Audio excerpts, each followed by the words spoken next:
What would you do if you see or hear someone collapse who is not responsive? You know to call 911, but did you know that if you start continuous chest compressions, the new CPR without mouth-to-mouth breathing, that you will double the person's chance of survival? Continuous chest compression CPR is a new technique that is easier to learn, easier to perform, and more effective than traditional CPR that recommended rescue breathing. And you do not need to be certified to perform this life-saving procedure. If you witness someone collapse from sudden cardiac arrest, taking prompt action could save their life by following these simple steps. First, place the person on his back on a hard surface. Check for responsiveness by shaking and shouting at the person or rubbing their chest bone hard with your knuckles. The person's clothing is not removed. Next, command someone to call 911. Call 911. Or make the call yourself. Then begin chest compressions. You aim for the center of the chest, usually between the nipples. You put the heel of one hand there. You put the heel of the other hand on top of there, and you lock your elbows. And the reason for that is that no one is strong enough to do 100 compressions a minute. And then you put your shoulders immediately over the center of the chest and you fall, compressing it about 2 inches. It's important that the hands are lifted from the chest after each compression. Now that's because the recoil of the chest, that causes a little vacuum in the chest, causes air to go in and blood to come back. It's also important to pump on the chest fast at a rate of 100 times per minute. An easy way to maintain that beat is to think of a disco song like "Staying Alive" by the Bee Gees. It turns out that if you try to do 100 times a minute, even if you're not perfect, you have the best chance of getting the most flow. It is a jab, jab, jab, jab, rapid pumping action to move that blood forward to the brain. Dr. Gordon Avey and Dr. Carl Kern are the pioneers of continuous chest compression CPR.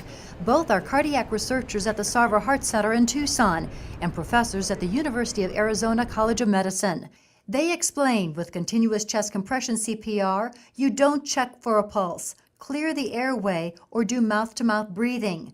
All you do is pump on the chest. In cardiac arrest, the heart is actually fibrillating and not pumping any blood forward at all.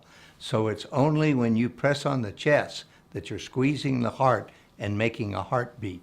So your chest compression, each chest compression, is their heartbeat. And if you stop for anything, blood flow to the brain stops.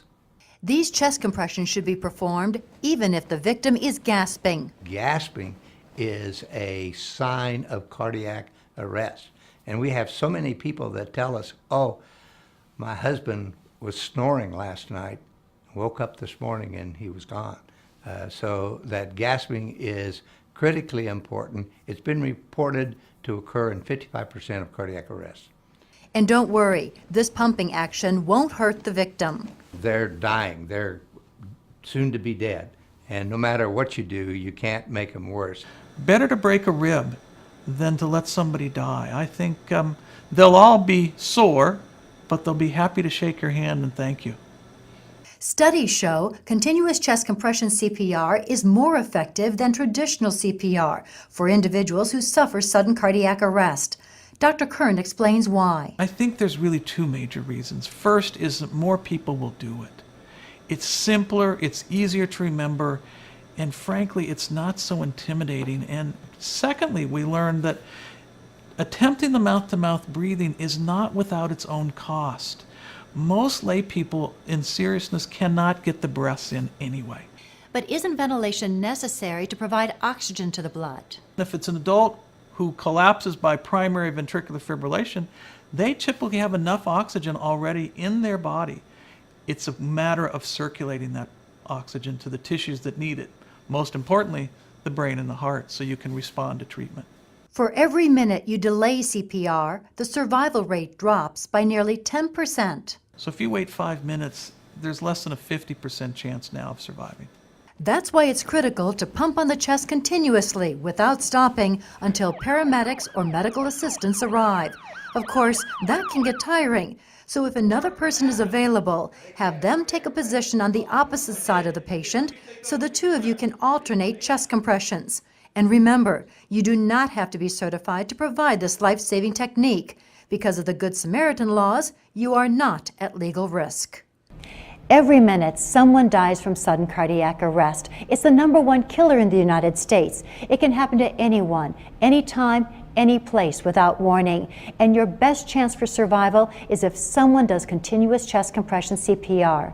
But it's very important to note that continuous chest compression CPR is not for infants or small children or for someone drowning. Here, the best approach is chest compression along with mouth-to-mouth ventilation. But even then, something is better than nothing.